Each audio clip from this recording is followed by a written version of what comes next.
Kiri e Kalangala kitokota by election ekibiina ki NRM kimaze okweddiza byonna ebyenteekateeka z'okulonda okw'omulundi guno. Jowero Bisekezi Ssennyonyi luluno olukwe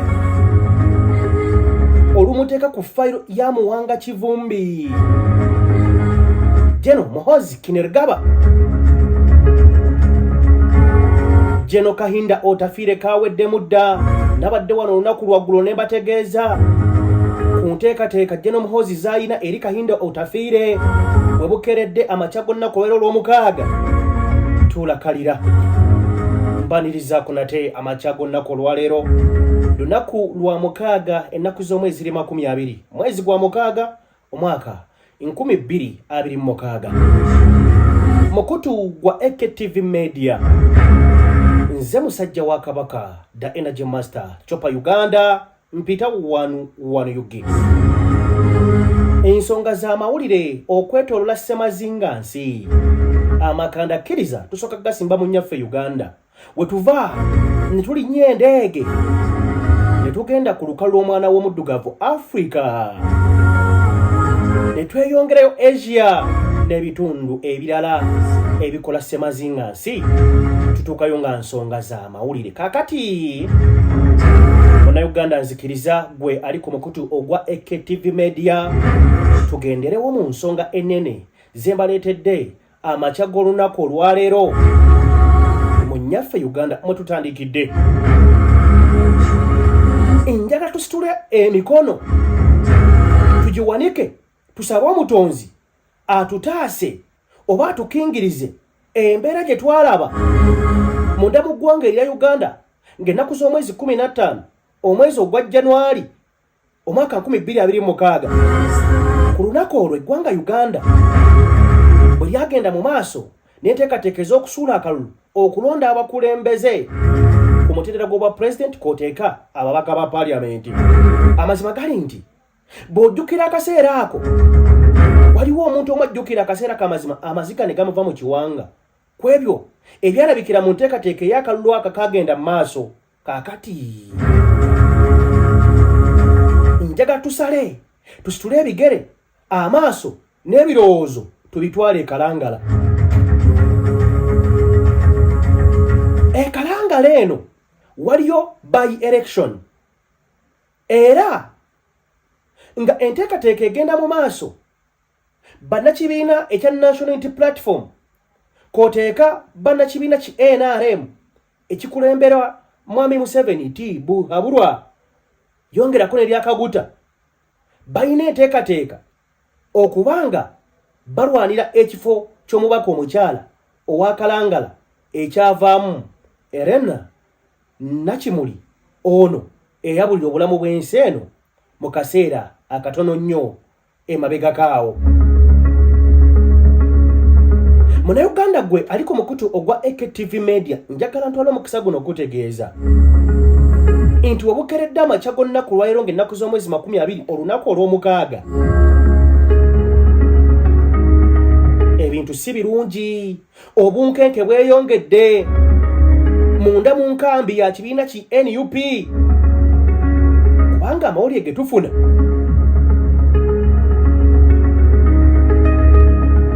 ekibiina ki NRM kimaze okuba nga kyeddiza buli kimu ekiri mu nteekateeka ey'akalulu kano okusinziira ku bye tulaba oba bye tufuna gwe munnayuganda njagala otegeere nti akakiiko ak'ebyokulonda kagenda mu maaso okuwa ba candidates oba abeegwanyiza ebifo bino ennaku 10 bweddu okugenda okuba nga banoonya akalulu. Ngambye akakiiko ak'ebyokulonda kawa abantu bano abavuganya okufuuka ababaka abakyala ba Kalangala buli omu kamuwa ennaku 10 batandika ng'ennaku z'omwezi 10 ennaku z'omwezi nga 12 zali ennaku z'omwezi nga 12 okutandika okunoonya akalulu mu bitundu eby'e Kalangala abantu bagende buli omu agenda akunga abantu be bamusabe obuwagizi. Njagala sooke nkujjukizeeko ku bantu abeegwanyiza ekifo kino bawere ddala abantu 7 oba bali abakyala 7 naye embiranye eri wakati w'abantu babiri yogera ku Irene Irene Nampala ono wa National Unity Platform yakutte kadi y'ekibiina ekyo yogera ku Aida Nabayiga ono munnakibiina ki NRM n'abalala 3 be bantu 5 abali muvaawo mpitewo olw'okubanga balaba batwala ekifo kino okutegeezezzaako ekifo kino kyalimu munnakibiina ki NUP omugenzi bambi omukama omwoyo gwe agulamuze kisa Eren Nakimuli kutegeeza ntono yatuvako mu maaso mu kaseera akemabega katali kawala kakate embiranye esinga kuba ku bantu bana babiri munnakibiina ki NUP Irene Nampala koteka Aida Nabayiga owa NRM obukeredde amakya gonna ku lwaleero nga enkambi y'ekibiina ki National Unity Platform bali mu kulaajana bagamba ebigenda mu maaso amazima gali nti biyinza obutaba birungi nkutegeezezza kugobanga wagoberera akalulu akaliwo ng'ennaku z'omwezi 15 amazima gali nti okusinziira ku signs oba obubonero obutandise okuba nga bulabika mu kaseera kano mu kalulu akagenda okubeera ekalangala amazima kayinza oba kisoboka okubanga bye mwalabako mu kalulu akaaliwo ng'ennaku z'omwezi 15 byali biwero bisoboka okubanga byali biwero kubanga obadde okimanyi nti munnakibiina ki NUP ono gwenjogeddeko omukyala Irene Nampala agaaniddwa okuddamu okubanga akola campaign mbagambye electoral commission yes omwana yangamba wano tebagita bagita electoral commission eyo yawa bana abantu buli omu ennaku 10 okuva ku nnaku z'omwezi nga 12 tekako ennaku 10 kitegeeza nti balina okukuba campaign abantu bano mpaka ng'ennaku z'omwezi 22 okuva ku nnaku z'omwezi nga 12 tekako ennaku 10 buli omwezi amuweebwa okunoonya akalulu okusaggula obuwagizi mu bantu b'ekalangala kitegeeza campaign z'okunoonya obuwagizi oba z'okusaggula obuwagizi zina kukoma ng'ennaku z'omwezi 22 omwezi guno Munnayuganda njagala nkutegeeze enti okusinziira ku nteekateeka egenda mu maaso ekalangala Irene munnakibiina ki NUP campaign ze zina kukoma lunaku lwanja lunaku olwaleero luno lw'omukaaga olunaku olwaleero luno lw'omukaaga campaign zo zina okuba nga zikoma ngambye munnakibiina enkambi ya NUP erimu omukyala Irene Nampala enteekateeka z'okunoonya akalulu ezize zina kukoma lunaku lwaleero olw'omukaaga kitegeeza ye campaign bamuwadde ennaku 8 ekisinga okuba nga kyewuunyisa oba nga kyeraliikiriza bano banne bavuganya nabo bo bakkiriziddwa okuba nga bamala ennaku zaabwe 10 buzibu ki musajja wa Kabaka kifudde ku ki uliriza bulungi mu kilaasi uliriza bulungi tukitegeddeko nti ekiwandiiko kyamaliriza dde okuba nga kikwasibwa enkambi eya Irene nga bamutegeeza ku nteekateeka eno ey'okusitopinga campaign ze okutandika n'olunaku luno olwaleero olw'omukaaga ng'ennaku z'omwezi 20 bano bagamba bamutegeezezza oba enkambi ya Irene munnakibiina ki NUP bagitegeezezza nti ku lunaku olwa bbalaza ejja ye Mande mugiyita Mande mumbulye mugiyita Mande kozi ebeera Mande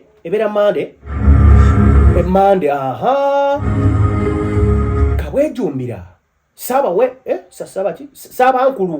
Saabankulu wa kuno Mwami Museveni Kaguta yongerako nerya Tibuhaburwa agenda kubeera mu bitundu bya Kalangala ngambye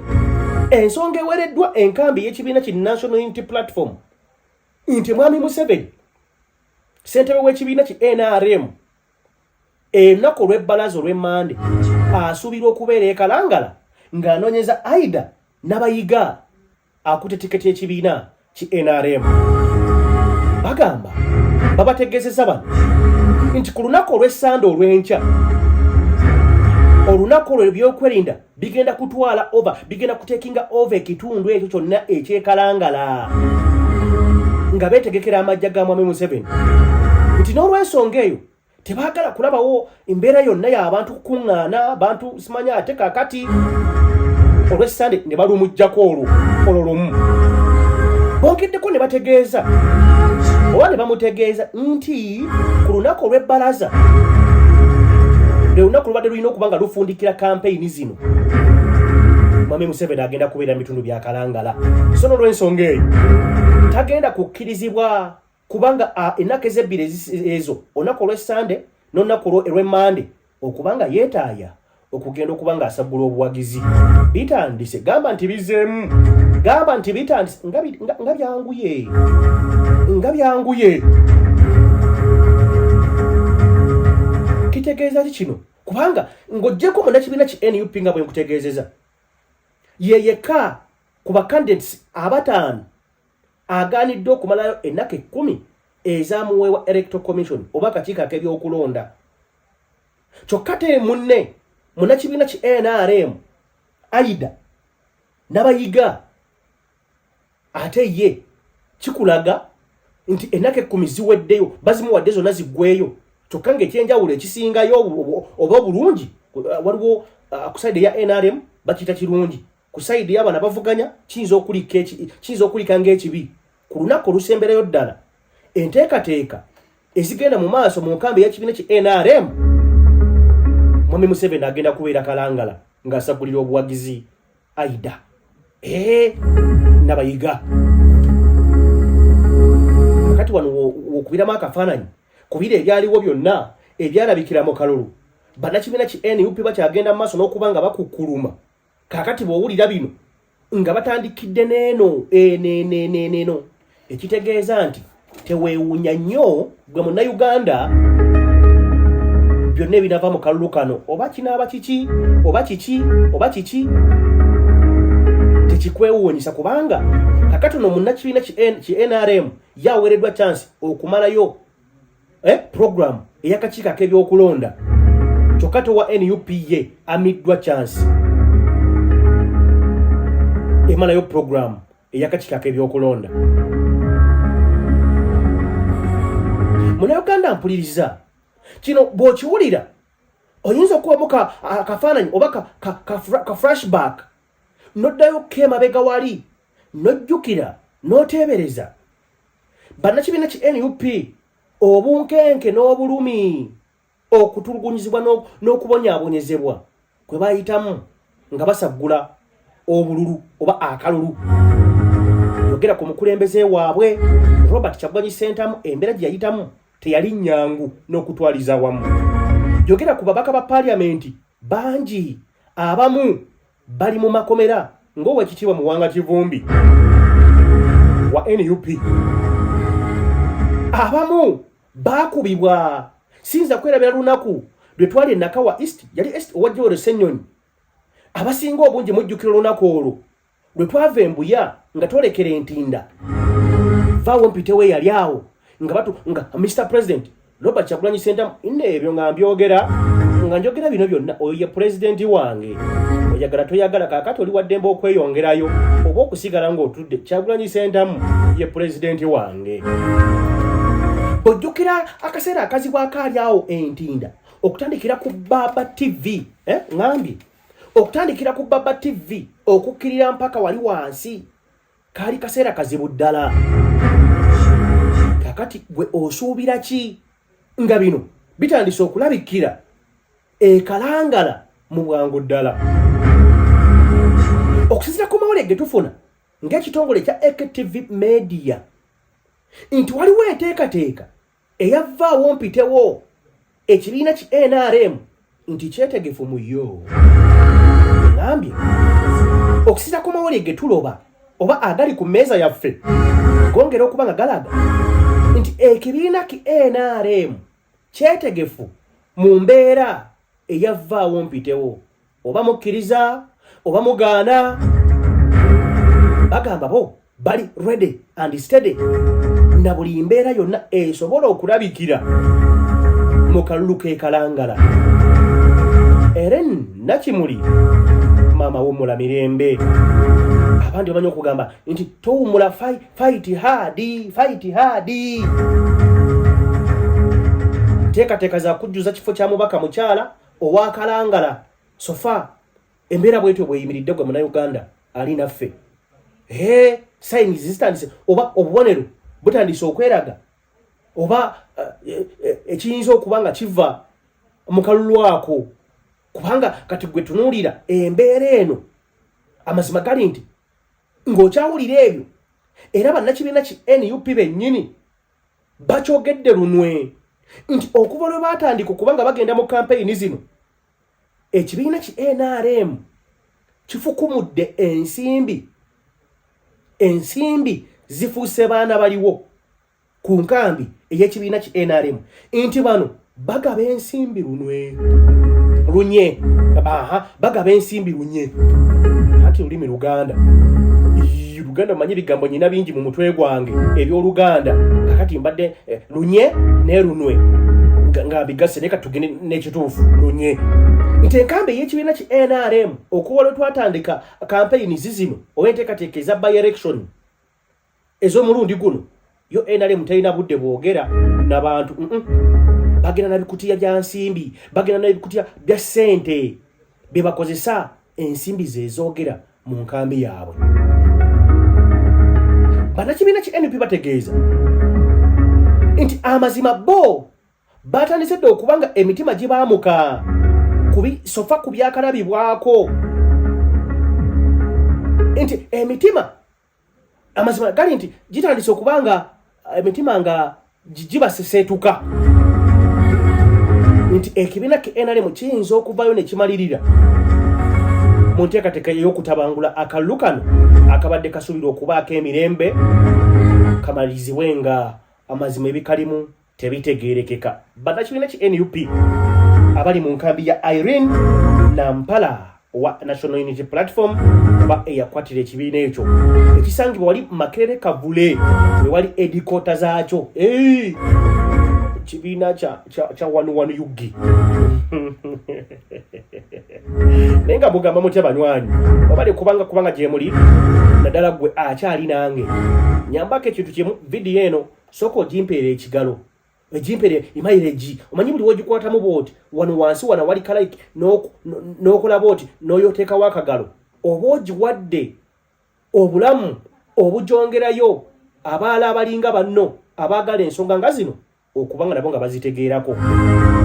Kitegeeza toba wattima banguyizeemuko bw'obanga ofunye ekyasi n'olaba akatambi kano just teka butesi wali bwoti paba kona bukonyi wali akagala awa kali akagalo kati kona wo bukonyi bwoti ojja kuba yambyeko banno kubanga balaba vidiyo eno nabo bongere kubanga batekera ensonga ngazi nezigenda maaso mu nnyaffe Uganda. Nkyali wanu yugi kanyo omusomesa wange yasomesa moli yaŋŋamba buli seconds 2 eziyita ng'oli kumpewo ng'oweereza wabawo omupya aba akwegasseeko so kyabuvunaanyizibwa obutamuleka mabega ofubanga nnyo okukola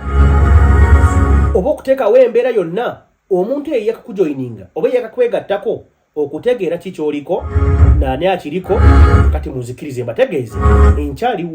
wanu yugi musajja wa Kabaka Chopper Uganda mukutu gwa AKTV Media kwe tuli amakya gonnaku olwaleero olw'omukaaga. Muzikirize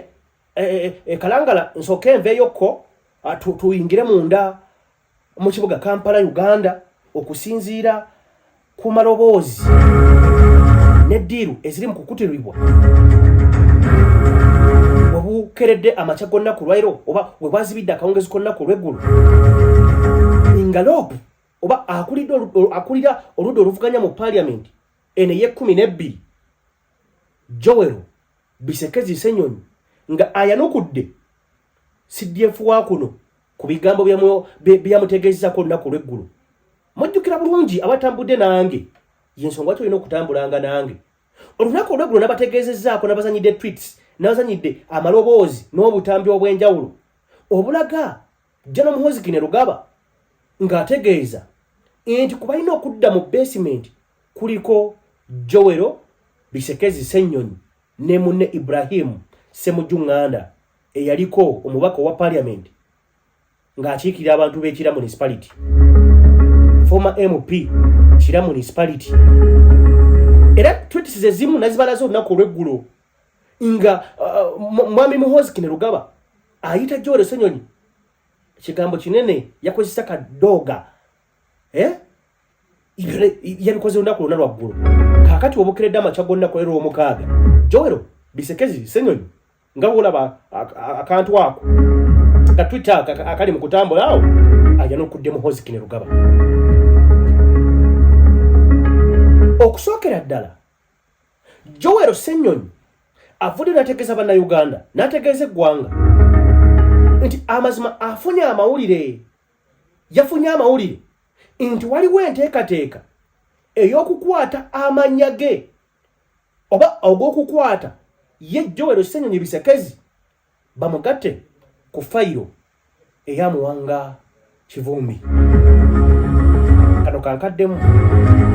webukeredde amakya ag'olunaku olwaleero Joel Bisekezi Ssenyonyi avuddeyo n'ategeeza bannayuganda ku bigambo CDF Muhoozi Kainerugaba bye yamwogeddeko olunaku olw'eggulo ng'agamba ntono yaddako kubanga agenda mu basement. Joel Ssenyonyi avuddeyo n'ategeeza bannayuganda nti amazima gali nti nze nafunye dda amawulire nti waliwo oluko olunene, waliwo ebiri mu kupangibwa Muhoozi Kainerugaba nti nkwatibwe erinnya lyange ligatibwe ku fayiro eriko Muwanga Kivumbi ne banne bonna nga bali ku fayiro eyo. Kinene amazima gali nti ensonga eno si nnafu. Anaabyogedde bigambo bya Joel Ssenyonyi bw'abadde ng'ayanukula Mwami Muhoozi amugambye amutegeezezza nti nze nga Joel Ssenyonyi nyinza obutatya oba ebigambo by'oyogedde nze nyinza obutabitwala nga kikulu. Oyinza okujja n'onkola kituufu naye nze sitidde kubanga nkimanyi sirina musango gonna ate era tetuli bamenyi b'amateeka. Bwe kibanga nze Joel Ssenyonyi Bisekezi ndi mume tulina emisango egituvunaanibwa mutuyite oba mutukwate mu mateeka tuvunaanibwe mu mateeka. Naye tukooye akajogo ka Muhoozi ebigambo bya Joel Ssenyonyi ng'ayanukula tweet oba ng'ayanukula ebigambo bya Muhoozi Kainerugaba byategezezza olunaku oluyise olw'okutaano nti agenda kuba ng'amukwata. Munnayuganda mpuliriza naawe andaba ku mukutu ogwa AKTV Media bw'owulira ebigambo bino nga Muhoozi Kainerugaba avaayo ategeeza nti oba amaloboozi gavaayo amawulire galinkinga oba gafuluma nga galaga nti waliwo target, waliwo oluko olunene olukwata Joel Ssenyonyi bamugatte ku fayiro ey'Oweekitiibwa Muwanga Kivumbi gabeera mawulire mabi kubanga ensonga za Muwanga Kivumbi oba fayiro eyo eyogerwako amazima nnene. Amazima gali nti fayiro eyo nnene nekyotasuubira. Ngenda kusikamu ebigere katono tujjukire olunaku lw'ennaku z'omwezi nga 15 omwezi ogwa January omwaka 2026 ggwanga lya Uganda lyali mu nteekateeka za kulonda nga balonda president anafuga eggwanga lino Uganda omwaka guno 2026 mpaka 2031. Ku lunaku olwo lwe lumu waliwo n'enteekateeka ez'okulonda ababaka ba parliament. Obutujju, obutugumbuzi n'obukeredde amakya g'olunaku olwaleero tetunnamanya ani yali emabega w'obutujju mu bukambwe obwakozesebwa okutulimbula oba okutirimbula abantu abawererako ddala. Abantu bagamba 8, 10, 6 teekawo bonna gwe b'omanyi ggwe bano batugumbulwa ekiro ky'ennaku z'omwezi nga 15 nga tolekera ennaku z'omwezi nga 16 bano bakwebwa amasasi mu maka g'owekitiibwa Muwanga Kivumbi ate ono nga ye vice president ow'ekibiina kya National Unity Platform wano mu Buganda eri ekibiina kya National Unity Platform His Excellency Robert Kyagulanyi Ssentamu aka Bobi Wine wali muyita talyegaana. Mbadde nkutegeeza bw'obanga ojjukira bulungi emirambo gyagwa naye nga buli mulambo ogugudde lwakubanga ssasi abantu bano baakubibwa amasasi era mujjukira Muwanga Kivumbi waliwo obutambi obwatambula mu kusooka nga Muwanga Kivumbi abalaga embeera yonna nga bwe yabadde. Twalabako mukyala we nga amwegayira daddy don't Muwanga Kivumbi nga alaajana ng'agamba nedda abaana b'abandi bali mu kubatugumbula nga amasasi geesooza nga Muwanga Kivumbi kuteka ne famire ye okuli omukyala n'abaana nga beekukumye wansi w'ekitanda.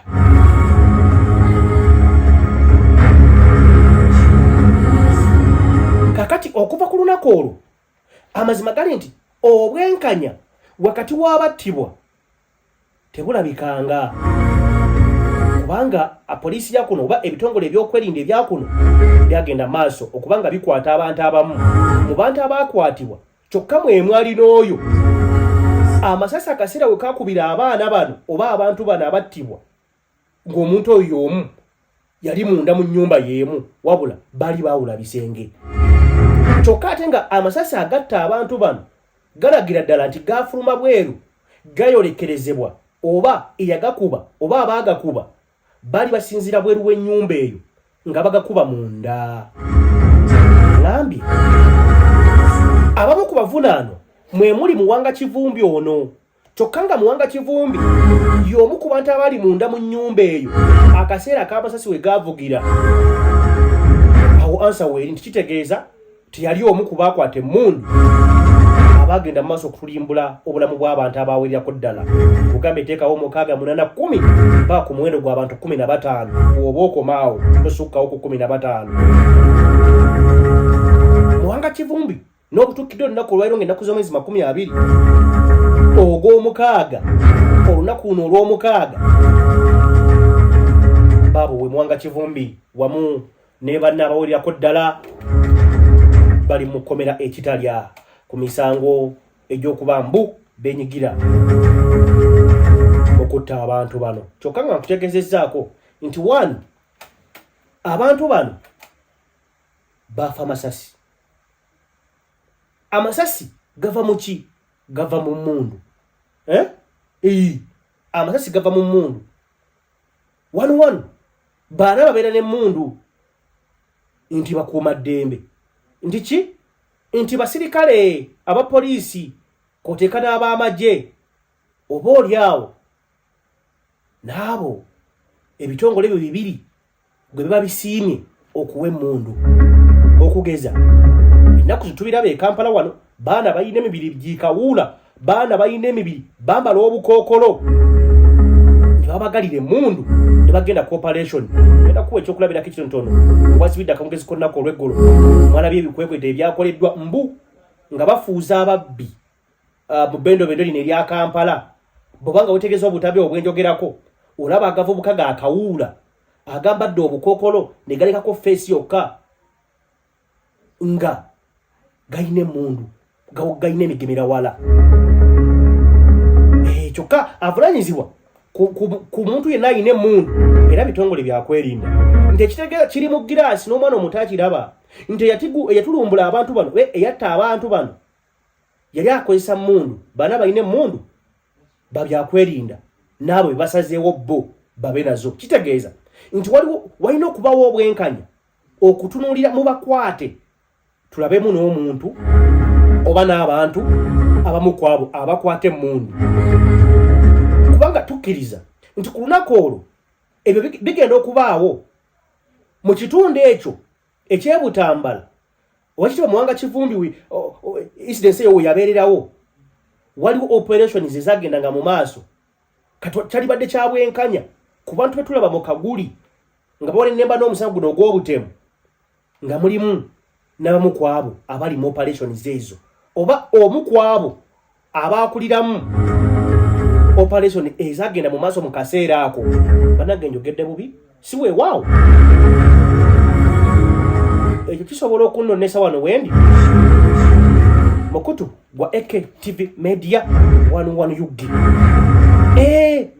obwenkanya wano bwandibadde bulabika nti nga betulaba mu Kaguli mulimu n'abakwata mundu ku lunaku olwo abali mu operation bino byabererawo kubanga tuyinza okugamba kale n'ebyokwenda bakimanyi bulungi Muwanga Kivumbi tiyatta abantu ye tiyalina mundu nti ye naye bazo okugamba ekimukwasa nga tukyagenda maaso n'okunoonyereza bino byali wuwe kale n'ogamba kale wadde si kirungi kale obanga omukyogedde ensonga eyo esobola okubanga kale nga tugiwulirizaako ko naye ate era mu ngeri y'emu kitegeeza waliwo obulajjaggavu kale tugambe si mmwe abaakuba amasasi temubamanyi si baamummwe abali mu bitongole ebyokwerinda naye ate kitegeeza nti obanga abaakuba amasasi si baamummwe waliwo obulajjaggavu mu bakuumaddembe ku lunaku olwo ne mu kaseera ako abali mu kitundu ekyo nti nabo tebaakola gwabo so kyalibadde kyabwenkanya okubanga tulaba ku bantu abayimirira mu Kaguli ku musango guno gwe gumu nga mulimu n'abakuumaddembe tugende ku Joel Ssenyonyi tudde wali ku Joel Ssenyonyi mbadde kusigira kifaananyi otegeere wa Joel Ssenyonyi olukoolino mu kugenda mu maaso lwayogeddeko ye kennyini ng'atutegeeza nti waliwo pulaani ennene ey'okuba ng'akwatibwa ateekebwe ku fayiro y'emu n'owekitiibwa Muwanga Kivumbi nkulazi gye biva zalina ku 15 gye byava eyo kakati bakulaga nti singa Katanda lopu wa parliament eyeggwanga eno singa Muhoozi akola ekyo kyazaasuubiza bannayuganda oba kyazaasuubiza oba kyeyasuubizza Joel Ssenyonyi kitegeeza nti naye y'omu ku basuspects abagenda okugenda okwegatta ku fayiro eno eya Muwanga Kivumbi si kintu kitono era gwe munnayuganda amazima osaanidde okutula wansi osabire eggwanga lyaffe Uganda oba oli awo osabire n'engeri ebitongole n'abantu sekinnoomu engeri gye bagenda mu maaso n'okuba nga bakolamu emirimu gyabwe atalina mmundu avunaanibwa okutta abantu n'emmundu abalina emmundu tebavunaanibwa olajjaggavu tukkirize nti si be batta tukkirize nti abaakuba amasasi tebali mu bitongole byakwerinda poliisi n'amagye tukkirize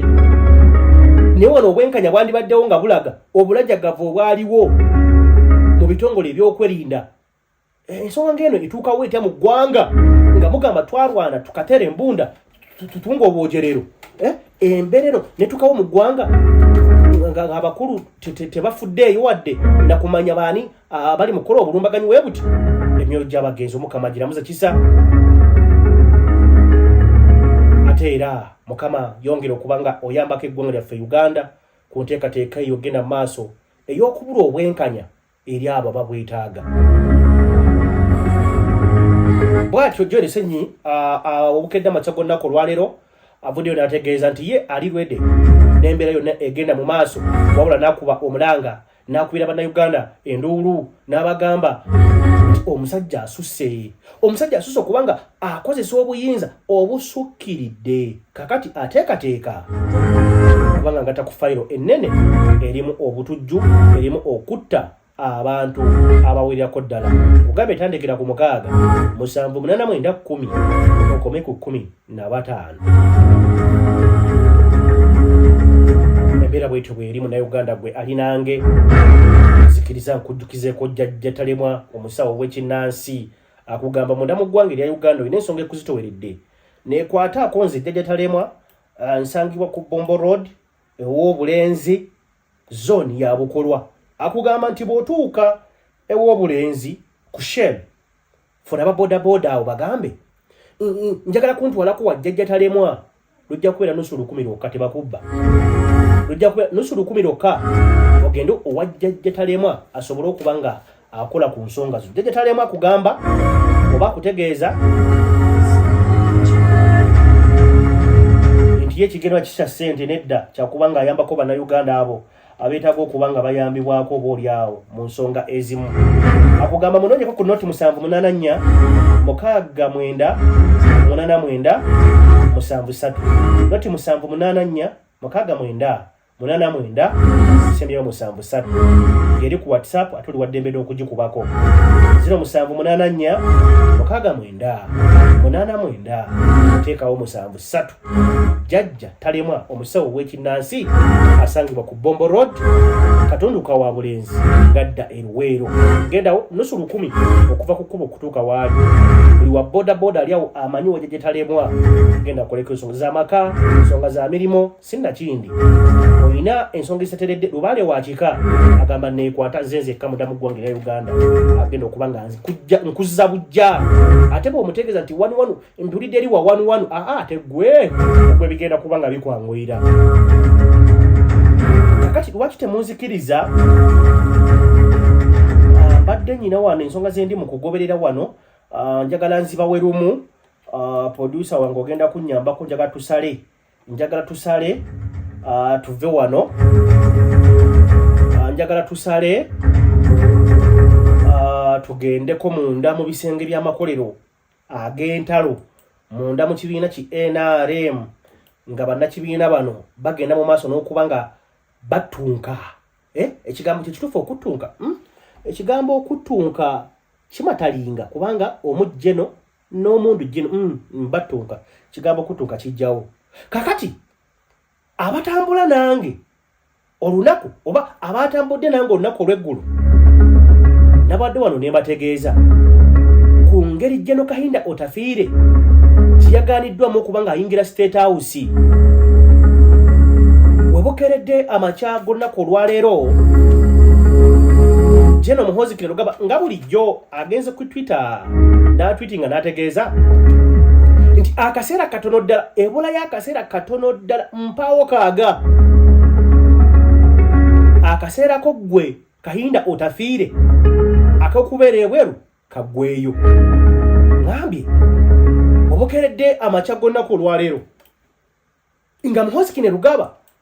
agenze ku Twitter ye n'ategeeza nti Jeno Kahinda Otafiire akaseera kake kubeera ebweru kaweddeyo ogenda mu basement njagala Munnayuganda tusikeko ebigere emabega katono twongere okuba nga tuyingira mu nsonga zino tugambe tuyingidde munda mu bisenge by'abajeneraali Jeno Kahinda Otafiire ne Jeno Muhoozi Kainerugaba munywanyi wange yangambye oyo tabangako Jeno yisima lubega ekibibi yangambye wanu totawaana nzo si Jeno Jeno wa ggwanga lino Muhoozi Kainerugaba njala tusikeko ebigere emabega katono tujjukire erinnya Muhoozi Kainerugaba litandika okusembezebwa ku mwanjo oba mu matu ga bannayuganda ku nteekateeka y'ebyobufuzi oba nga kiteeberezebwa oba nga kirowoolezebwa nti ono Muhoozi Kainerugaba alina ku nteekateeka ey'okukwatamu ku ggwanga lino okufuuka pulezidenti waalyo gwali mwaka gwa 2023 byatandikeyo 2023 tuba tuli awo tugenda okulaba Muhoozi Kainerugaba atandiseewo ekisinde simanyi nze nvudde mu NRM ntaddewo ekisinde bakita PLU yali 2023 bwe mbaseerabidde twalaba amawulire agatandika oba twatandika okuwulira ku mboozi nga ziraga nti Muhoozi mutabani wa Mami Museveni ng'ono mu kaseera ako yali akulira ejje erikuuma omukulembeze w'eggwanga lino bayita batya ejje erikuuma omukulembeze SS biki biteke wao bijja kunkoya nabyo kakati nzire kwekyo nakyo mali ebiseera kwekyo ejeri kuma mukulembeze ganga SFC ekale ate nagamba ataganya okukyogera ati omusajja mutya coach what are you know me you know me hey mukaseera ako Muhoozi Rugaba yali yakulira oba yadumira ejjeri kuma kitaawe era SFC amawuli gatandika okuba gatambula nga galinkinga ntono waliwo enteekateeka ey'okumuleeta nga standby generator mujjukira ekigambo ekyo gye kyava nkulaga gye kyava ne gye byatandikira mu bwangu ddala nga twakawulira amawulire ago tokkirizinganye gwe Munnayuganda agoberera ensonga oyinza okuba gw'omu ku abajjukira bye ndi mu kwogerako mu bwangu ddala nga amawulire ago gakafulumizi obanga ebiboozi bitandika okulinkinga ntono Muhoozi Rugaba waliwo obwetaavu bw'okuba nga akulembera mu ggwanga lino ono General Kahinda Otafiire mu bwangu ddala yavayo n'awakanya enteekateeka eya Muhoozi okuvaayo mbu yesimbe ku bukulembeze bw'eggwanga era yakyogera lunye ono Kahinda Otafiire n'avayo n'ategeeza eggwanga siyinza kukkiriza ebyobufuzi by'eggwanga erya Uganda oba pulezidenti bw'eggwanga lino Uganda si bwa kabaka si bwa kwesooka nti eggwanga erya Uganda lirina okufugibwa omuntu bannansi b'eggwanga lino Uganda bo gwe balonze yavayo n'ategeeza ye nga Kahinda Otafiire tuli mu mwaka gwa 2023 eri emabega eri mu kilasi avayo n'ategeeza Kahinda Otafiire nze nga Kahinda Otafiire siyinza kukkiriza naawe kufugibwa kaana Muhoozi tolina bisaniizo bifuuka president wabula singa oba osezewo ng'oyagala olina ekinyegenyege ekifuuka president w'eggwanga erya Uganda yes jangu weesimbewo abantu we bakulonda okulembera eggwanga lino wabula nze nga Kahinda Otafiire siyinza kuba omu ku abo oba siyinza kukkiriza ku nteekateeka egenda mu maaso mbu yeekukulira ku kaliba taata avuddewo kakati omwana simanya addewo Kahinda Otafiire yagamba tetusobola kubikkiriza mu ggwanga lyaffe tebiyinza na kubaawo n'abiwakanya amazima gali nti okuva mu kaseera ako watandika okulabikawo ekizikiza wakati wa Muhoozi Rugaba kwoteeka General Kahinda Otafiire eri bombi watandika okuba nga wagendawo oluwonko olunene eri Muhoozi Rugaba kwoteeka General Kahinda Otafiire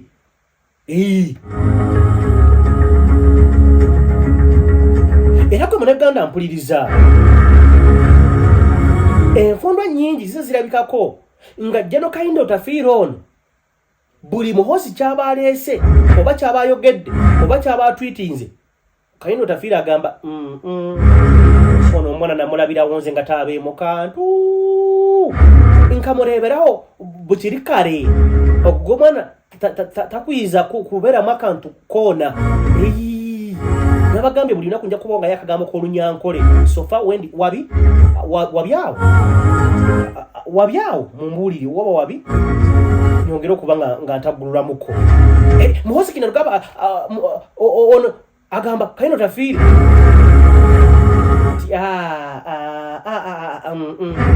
okusinzira ku mwana n'engeri gye yeeyisaamu nze Kahinda Otafiire yakuba embunda ayateera embunda tukatunga obwogerero talina elementi n'emu yonna emuwa oba esaanidde oba emuteeka okuba omukulembeze w'eggwanga Uganda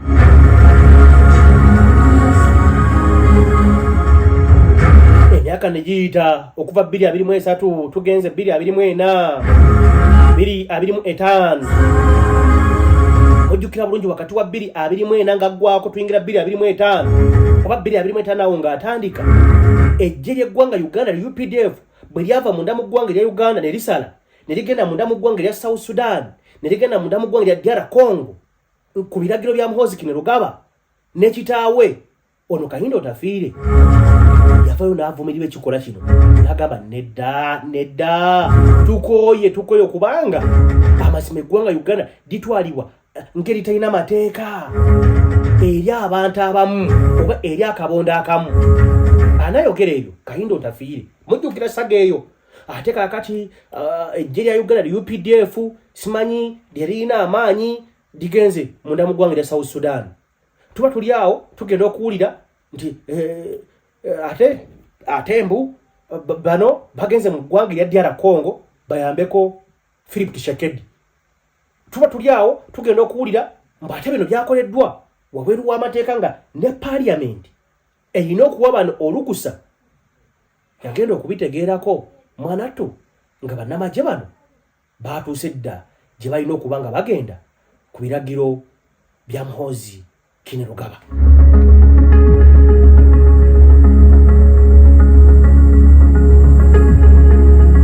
Tuyingira 2025 tuseetuka tujja 2025 abamu okusika omuguweera mujjukira ebiseera we bakwatira abasawo waliwo ebiseera we bakwatira omusawo oyo ensi yonna neevumira ekikolwa ky'okuba nga bakwata omusawo. Kayindo Otafiire era y'omu abaavaayo ne bavumira ebikolwa ebyakolebwa ekitongole eky'amagye ne poliisi okulinnyirira eddembe ly'abasawo munda mu ggwanga lya Uganda. Abo baali bafuddeyo okulaga oba okwekalakaasa nga bateeka wansi ebikolwa ku lw'akasaala baabuwe olw'akasente akatono gavumenti ke yali basunirako omugaati gw'eggwanga. Obijjukira bulungi byonna galiwo mugwa 2025 awo katikati awo. Ono Kayindo Otafiire yaddamu n'asituka n'agamba bana etukooye obutagoberera amateeka munda mu ggwanga lyaffe erya Uganda. Please wabeewo okugoberera amateeka. Muhoozi Kainerugaba n'amugamba otandise ojja nnyo. Muhoozi Kainerugaba yagendawo n'amwanukula n'amugamba musajja gwe weeyita ki ng'ojja nnyo ng'otulimu nnyo nze n'ekitange ekyo ne kiyita kaakati tuyingire 2026 emberebezi mu kaseera kano etwala Kayindo Otafiire mu kkomera wano weeva. Tugenda nga tujjukira bulungi waliwo omusajja eyavaayo NTV yamukolako eggulire oba waliwo famire emu eyavaayo nga nekola eggulire NTV negikolako eggulire ng'eraga nti waliwo omuntu waabwe eyabuzibwawo bigenda okwetoola mbu ono eyabuzibwawo yali Muganda oba yali wa famire ey'e Kayindo Otafiire. Tuba tuli awo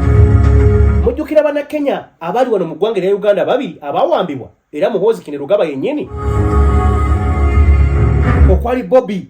Njagi kwoteeka Nicholas Oyo. Bannakenya abo abaakwatibwa mubijjukira mu kilaasi mujjukira Bannakenya abo abaakwatibwa okwali Bobby Njagi ne Nicholas Oyo. Bannakenya abo ne babuzibwawo okumala akaseera bano bye bajja ne batutegeeza nti gye badde baatukwatira gye badde baatutereka waliyo omusajja yatutegeezezza nti muganda w'omu ku banene abasajja ab'amaanyi mu ggwanga lino Uganda. Mwana twakitegeerera nti omusajja ono yalayogerwako yali muganda wa Kayindo Otafiire. Awo wennyini Kayindo Otafiire yaluma ejjiiko n'aguguba n'atandika buto we yali akomye okubanga ajjukiza gavumenti eri mu buyinza nti ebintu bye bakola eby'okuwamba bannayuganda tebiri mu mateeka tebyetaaga na kuddamu kulabikako. Yatuuka bakyakoza ku mmunye yatuuka n'okoza ku mmunye ng'alaga obulumi bw'ayitamu ng'agamba olaba nze Kayindo Otafiire ab'eŋŋanda zange mubayisa bwe mutyo musobola okubawamba ne mubabuzaawo ne mubatwala mu kifo kyonna ekitamanyiddwa okumala akaseera akawanvu n'atulugunyizibwa nga mukikola nze Kayindo Otafiire eyakeera ku makya n'enteera embunda mu buyinza mwe beeyagalira. Anaayogera ebyo Kayindo Otafiire akangula ku ddoboozi ku nsonga za muganda we bano Bannakenya gwe baavayo ne boogerako. Nkugambye okwali Bobby Njagi kwoteeka Nicholas Oyo omusajja gwe bali naye mu basement gye baali eyabatuma obubaka itigeno ntegereze ku muganda wange nti ze ndieno gye bampambira. Kahindo Tafire yayoza ku munye nga kukulumira gavumenti eno eya Mwami Museveni ng'agamba olaba nze family yange nze Kahindo Tafire family yange mugiyisa we muti olwo kakati gwe andaba gwe agiriko ye banakuyisa batya in case okwatiddwa ye onafuna obwenkanya mu kyoyagala. Byali bigambo bya General Kahindo Tafire ng'eyolekeza gavumenti ya Mwami Museveni. Kati okuva ku lunaku olwo obutakkaanya ne busitukira ddala buto kikyalinga okukwata ejjinja n'olikuba mu njuki. Kakati Kahindo Tafire akakwata ibaale yalizuguto mu nzoki. Waliwo n'oyogedde kakyako kale kankaze mu Luganda lwemutegeera nti okuva ku mulundi ogwo ogwayita Kahindo Tafire yavaayo ne yeemulugunya n'alangira gavumenti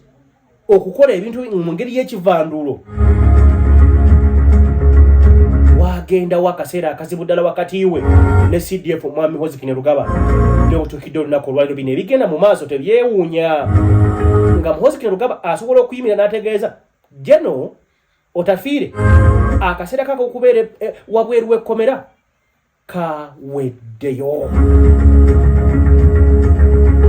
Lwaki temunzikiriza n'enkoma wano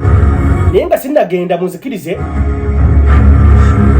era obazibidde akawungezi k'olunaku olwaleero olunaku okire ekikeseza olunaku olwaleero olw'omukaaga kati njogera ku kiro eky'olunaku olw'okutaano. Muhoozi Kainerugaba avuddeyo n'awandiika ku mukutu gwa Twitter mujjukire olunaku olw'okuna yavayo n'ategeeza nti kasooka afuna olukusa okuva wa kitaawe. Yagamba kasooka afuna olukusa okuva wa daddy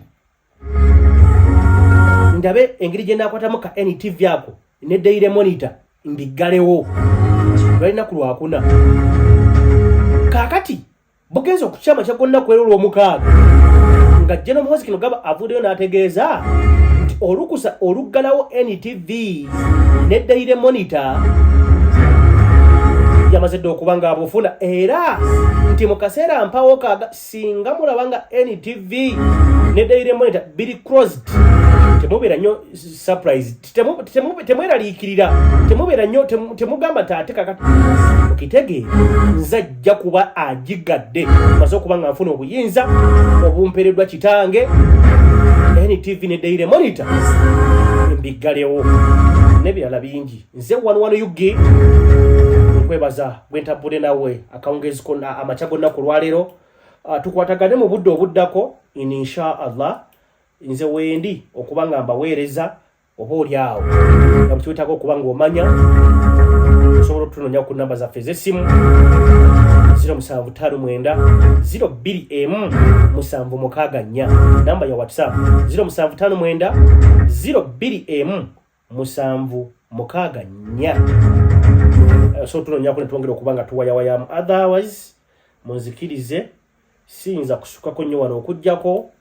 okubaako mbale nyina akavidiyo kenjagala mbalekeremu wano. Akavidiyo kano njagala nkabalekeremu ka muganda waffe Lulu Mabayiga munakibiina ki PFF yabyogera bino byengenda okubalekera wano nga bizannya. Yabyogera emyezi ng'esatu emabega ng'omukulembeze w'ekibiina kya National Platform yakava mu ggwanga lino Uganda n'agenda mu bwaŋŋanguse munda mu ggwanga lya America. Yavayo n'ategeeza Ssebo Kyagulanyi tukusaba okomewo wano munda mu ggwanga lya Uganda. Bwekuba bakukwata bakukwate bwekati abatana ne bakukwata bano abaagala okukwata ffe nga bana PFF bajja kutulaba kimafiya. Lwaki ngenda balekera akatambi kano ono abyogera munakibiina ki PFF yali alaga nti Kyagulanyi tawali nsonga yonna inamuddusa mu ggwanga nti n'okuba kumukwata bo baaliwo tebandikkiriza Kyagulanyi okuba nga abeera mu kkomera bo nga bannakibiina ki PFF. Kaakati wenjogera wano abatandisi b'ekibiina kyabwe ki PFF bombiriri okuli litale Dr. Karukiza Besigye kwoteeka akikulira mu kaseera kano Dr. Elias Lukwago bali mu kkomera bana abakulu tetunnabalaba kyanjawulo kye bakolawo kyokkola yali ategeeza Kyagulanyi akomewo wano bonga bana PFF tebayinza kukkiriza Kyagulanyi kubanga ateekebwa mu kkomera. Muzikirize mbasiibule wano ngenda balekera katambi kano bumala okkalaba video ng'ogiwa ekigalo mukutu gwa AK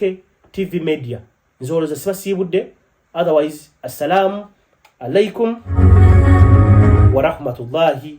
wa barakatuh. Kambalekera akatambi kaako Ssaabasajja Kabaka awangaale.